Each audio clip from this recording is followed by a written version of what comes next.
کتاب اللہ ان کا منشور، دین نبی ان کا دستور، اطیعوا اللہ واطیعوا الرسول۔ اللہ کے نبی صلی اللہ علیہ وسلم کے پاس مشرکین آتے ہیں، کفار آتے ہیں اور کہتے ہیں کہ محمد صلی اللہ علیہ وسلم کہتے ہیں اے محمد تم ایک اللہ کی دعوت دیتے ہو، کیا ایسا نہیں کر سکتے کہ کچھ دن ہمارے معبودوں کی پرستش کر لو، ہمارے معبودوں کی عبادت کر لو، ایک مہینہ ہمارے معبودوں کے سامنے سجدہ کرو اور پھر ہم ایک مہینہ تمہارے معبودوں کے ساتھ سجدہ کریں گے، تمہارے معبودوں کی پرستش کریں گے، کیا ایسا کر سکتے ہو؟ ہم ایک مہینہ تمہارے معبود کی پرستش کر رہے ہیں اور ایک مہینہ تم ہمارے معبود کی پرستش کر لو۔ یہ آیت کریمہ نازل ہوئی اور کہا گیا قل یا ایھا الکافرون، اے نبی کریم صلی اللہ علیہ وسلم آپ کہہ دیجئے کہ اے کافروں،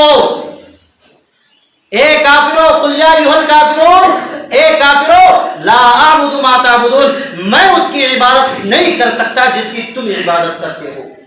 توحید وہ چیز ہے کہ ہماری جانیں چلی جائیں گے لیکن پھر بھی ہم توحید کو چھوڑ نہیں سکتے ہیں، یہ توحید ہوتی ہے۔ اسی طرح سے اللہ کے نبی صلی اللہ علیہ وسلم جب دعوت دیتے تو یہی کفار مشرکین ابو طالب کے پاس جاتے جو آپ کے چچا تھے، اور جاتے اور کہتے کہ ابو طالب اپنے بھتیجے کو سمجھا لو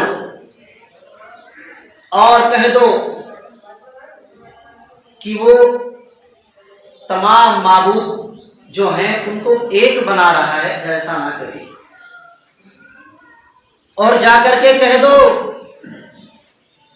کہ وہ ہمارے معبودوں کی توہین نہ کرے، اور کہا کہ ہم تمہیں ایک نوجوان خوبصورت لڑکا دے دیتے ہیں اور محمد کو ہمارے حوالے کر دو اور ہم اس کو قتل کر دیں۔ ابو طالب نے کہا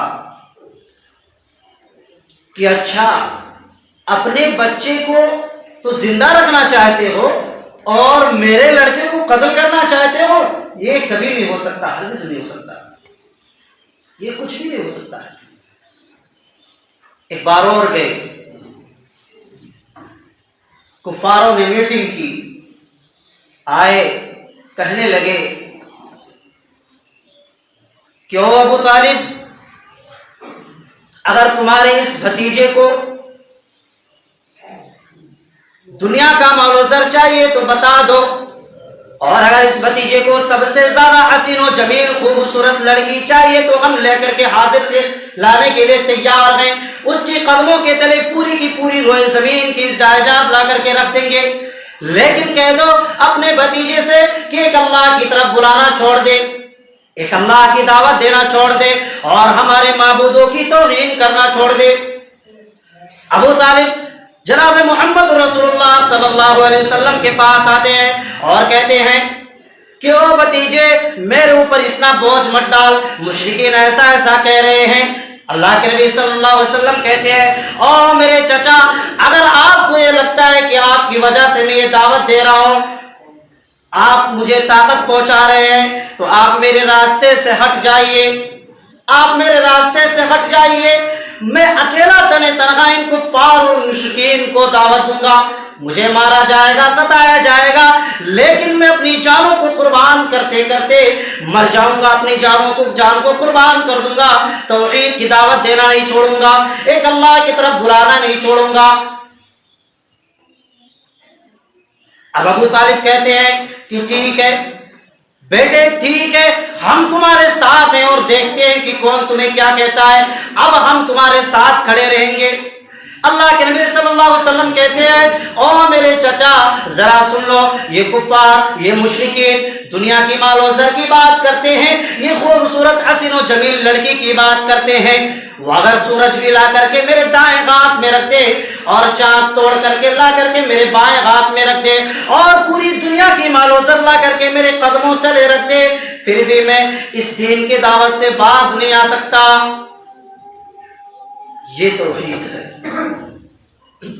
یہ توحید ہے کہ تمام چیزیں سورج کو توڑ کر لانا، چاند کو توڑ کر لانا یہ بہت مشکل کام ہے، ہو ہی نہیں سکتا، سب جانتے ہیں، لیکن جناب محمد رسول اللہ صلی اللہ علیہ وسلم نے فرمایا کہ اگر توڑ کر لانا چاہیں اور کر بھی لے جائیں، کر نہیں سکتے کر بھی لے جائیں اور لا کر کے رکھ بھی دے میرے ہاتھوں میں، لیکن وہ یہ کر سکتے ہیں اور یہ کہا جائے کہ میں دین کی دعوت دینا چھوڑ دوں، ایک اللہ کی طرف بلانا چھوڑ دوں، تو یہ کبھی نہیں کر سکتا۔ یہ توحید ہوتی ہے، یہ توحید ہے جس کے لیے حضرت بلال رضی اللہ تعالیٰ عنہ کو ریتوں پر لٹا دیا جاتا ہے، تپتی ریت ہے، گرم ریت ہے، اوپر سے بھاری پتھر منو رکھ دیا جاتا ہے، کئی من کا پتھر رکھا جاتا ہے، پھر بھی او بلال وہ کالے کلوٹے صحابی رسول پھر بھی یہ کہتے ہیں احد احد احد، اللہ ایک ہے، اللہ ایک ہے، اللہ ایک ہے۔ اور ذرا غور کرو حضرت عثمان رضی اللہ تعالیٰ عنہ پر، وہ عثمان جن کا آقا کھجور کے دھن دیتا ہے، کھجور کو جلاتا ہے اور ان کو دھن دیتا ہے، ایک کوٹری کے اندر قید کر دیتا ہے، ایک روم کے اندر قید کر کے ان کو دھن دیتا ہے، لیکن پھر بھی وہ کہتے ہیں اللہ ایک ہے، اللہ ایک ہے۔ اور ذرا غور کریں فرعون کی بیوی آسیہ ایمان لے آتی ہے، ایمان لاتی ہے، فرعون کو پتا نہیں اس کے بعد کیا ہوتا ہے۔ فرعون کو جب پتا چلتا ہے تو بلاتا ہے اور سولی پر چڑھا دیتا ہے، سولی پر چڑھانے کے بعد ان کے ہاتھوں میں کیلی ٹھکوا دیتا ہے۔ ذرا غور کریں اتنی بھیانک سزا ہم سن سکتے ہیں، پڑھ سکتے ہیں، لیکن ایسا کر نہیں سکتے۔ ہاتھوں میں کیلیاں ٹھکوا دی جاتی ہیں، دوسرے ہاتھ میں بھی کیلی ٹھکوا دی جاتی ہے، اس کے باوجود وہ آسیہ ہنس پڑتی ہے، مسکرا دیتی ہے۔ فرعون کہتا ہے کہ دیکھو یہی پاگل پنا ہے، یہی بیوقوف ہے کہ دیکھ لیجئے اس کو موت آ رہی ہے، ہم اس کو سزا دے رہے ہیں، یہ مسکرا رہی ہے، یہ ہنس رہی ہے، لیکن فرعون کو نہیں پتا کہ اللہ رب العالمین نے ان کو جنت میں جو ان کا محل تھا اس کو دکھلا دیا کہ اے آسیہ یہاں تو صبر کر لے، یہاں فرعون کے ظلم کو ڈھا دے، یہاں فرعون کے ظلم کو برداشت کر لے، مشکلات پریشانیاں اس دنیا کے اندر ہیں، لیکن جیسے ہی تو ہمارے یہاں آئے گی، جیسے ہی تیری موت ہوگی فوراً تیرے لیے جنت کا جو محل تیار کیا گیا ہے جنت کے اندر وہ دے دیا جائے گا، تیری قبر کے اندر جنت کے دروازے کھول دیے جائیں گے، خوشبو لگا دیے جائیں گے، تیرے قبر کے اندر ٹھنڈی ہوائیں آئیں گی جنت کی۔ اور ذرا غور کریں دوسرا فرعون جس کے یہاں ایک چھوٹی سی لونڈی ہوتی ہے، اس کے 3-4 بچے ہیں، وہ کام کرتی ہے، اس کی بیٹی کو کنگھی دیا کرتی ہے، کنگھی چھوٹ کر کے گر جاتی ہے زمین پر، صحیح بخاری کی روایت ہے، وہ اٹھاتی ہے کہتی ہے بسم اللہ۔ فرعون کی بیٹی کہتی ہے کہ ذرا بتاؤ یہ کس کا نام لے رہی ہو، کیا میرے باپ کا نام لے رہی ہو، کیونکہ میرا باپ بھی کہتا ہے کہ میں اللہ ہوں۔ یہاں غور کریں کہ یہ وہ فرعون نہیں ہے جو موسیٰ علیہ السلام کے دور میں تھا، کیونکہ اس کی کوئی اولاد نہیں تھی، یہ دوسرا فرعون ہے۔ وہ لونڈی جواب دیتی ہے، کہتی ہے کیوں میرے آقا کی بیٹی سن لے، میں اس رب کا نام لے رہی ہوں جو میرا بھی رب ہے، تیرا بھی رب ہے، تیرے باپ کا بھی رب ہے، تمام جہان کا رب ہے۔ وہ کہتی ہے کہ میں یہ بات اپنے باپ سے بتا دوں گی. کہتی ہے جاؤ بڑے شوق سے بتا دو. شکایت ہو جاتی ہے. حکم دیتا ہے فرعون کہ ایک بہت بڑا گڈھا تیار کیا جائے اور اس گڈھے کے اندر آگ جلا دی جائے اور ایک ایک کر کے اس کے بچوں کو پہلے پھینکا جائے، تاکہ ہو سکتا ہے کہ بچوں کو جلتا ہوا دیکھ کر کے بچوں کی ممتا میں، محبت میں، پیار میں، لاڈ میں یہ کہہ دے، وہ توحید کا انکار کر دے، ایمان کا انکار کر دے اور مجھے رب مان لے، مجھے اللہ خدا مان لے. آگ جلا دیا جاتا ہے، گڈھا تیار کر دیا جاتا ہے، ایک ایک کر کے تمام بچوں کو پھینک دیا جاتا ہے. اس کی آنکھوں کے سامنے، اس کی نظروں کے سامنے تمام کے تمام بچے جل جاتے ہیں. ایک چھوٹا سا بچہ، دودھ پیتا بچہ اس کی گود میں بچتا ہے. وہ نوکر اس کو بھی چھیننے لگتے ہیں.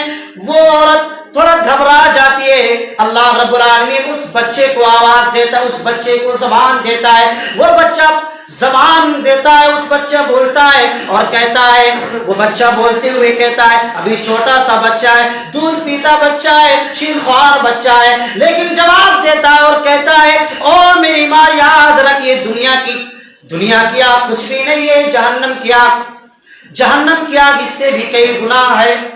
یاد رکھ میری ماں، دنیا کی آگ کو برداشت کر جا، مر جا، لیکن آخرت کے اندر تیرے لیے اجر ہے. اللہ رب العالمین تیرے لیے محلات تیار کر رکھا ہے. اتنا سننا تھا کہ وہ عورت اپنے بچوں سمیت کود جاتی ہے اور اپنی جان کو قربان کر دیتی ہے، جل کر راکھ ہو جاتی ہے. یہ توحید ہوتی ہے، یہ توحید ہے. ہم سن رہے ہیں کہ توحید کیا ہے، توحید کیا ہے، کس طریقے سے ہے، بہت ساری چیزیں. مولانا توحید کہہ رہے ہیں، معنی کیا ہے اس کا، مطلب کیا ہے اس کا. کاش ہم نمازیں ہوتے اور عشاء کی نماز پڑھنے آتے تو درس میں سنتے کہ توحید کیا ہے، توحید کا معنی کیا ہوتا ہے. تمام چیزیں بتائی جاتی ہیں. ہمیں تمام چیزوں کے لیے فرصت ہے، نماز کے لیے فرصت نہیں ہے.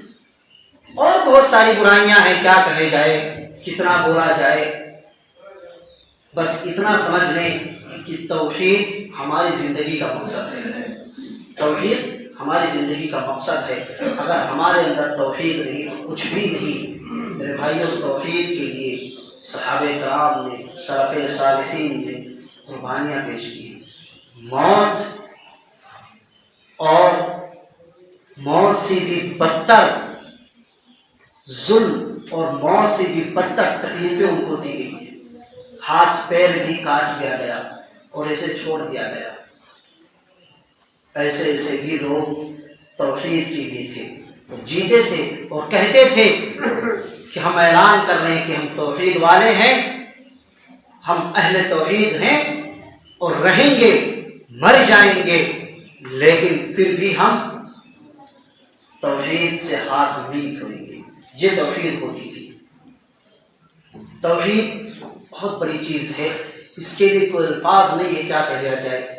دنیا کی تمام مال و زر اگر پوری دنیا اس کے مقابلے میں آ جائے تو جو توحید کو سمجھ لیتا ہے تمام جائزات کو ٹھکرا دیتا ہے. دیکھا نا صحابہ کرام کو واقعات کتنے سنے ہوں گے. صحابہ کرام نے توحید ہی کے لیے تو اپنے مال و زر چھوڑا تھا.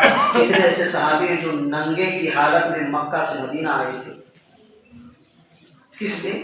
توحید کے لیے آئے تھے. بہرحال ہم اس معاشرے کے اندر دیکھ رہے ہیں کہ توحید کی بڑی بہت زیادہ کمی ہے. توحید کو جانتے ہی نہیں کیا ہے، کس طریقے سے ہے. میرے بھائیوں، اپنے بچوں کو بھیجیں، سکھائیں، پڑھائیں، لکھائیں، تاکہ توحید کو سمجھیں، توحید کو جانیں. بہت بڑی چیز ہے. اللہ رب العالمین سے دعا اللہ تعالیٰ ہم تمام لوگوں کو کہنے سننے سے زیادہ عمل کرنے کی توفیق عطا فرمائے. الہ العالمین ہمارے اندر توحید کو کوٹ کوٹ کر بھر دے. الہ العالمین ہمیں توحید کو سمجھنے کی توفیق عطا فرما. الہ العالمین ہمارے بچوں کو توحید پڑھنے اور سمجھنے کی توفیق عطا فرما. الہ العالمین ہمیں جو لوگ بیمار ہیں ان کی بیماریوں کو دور کر دے، جو لوگ قرض دار ان کے قرض کو دور کر دے۔ الہ العالمین جن لوگوں نے دعاؤں کے لیے کہا ہے ان کی جائز مرادوں کو پوری کر دے۔ الہ العالمین ہم نے جتنے لوگ بھی بیٹھے ہوئے ہیں ان تمام کے گناہوں کو بخش دے۔ جتنے لوگ اس دنیا سے مسلمان مومنات مومنین جا چکے ہیں ان تمام کی قبروں کو نور سے بھر دے، تمام کو جنت الفردوس میں اعلیٰ سے اعلیٰ مقام عطا فرما۔ الہ العالمین جب بھی ہمارا خاتمہ ہو تو لا الہ الا اللہ پر ہو،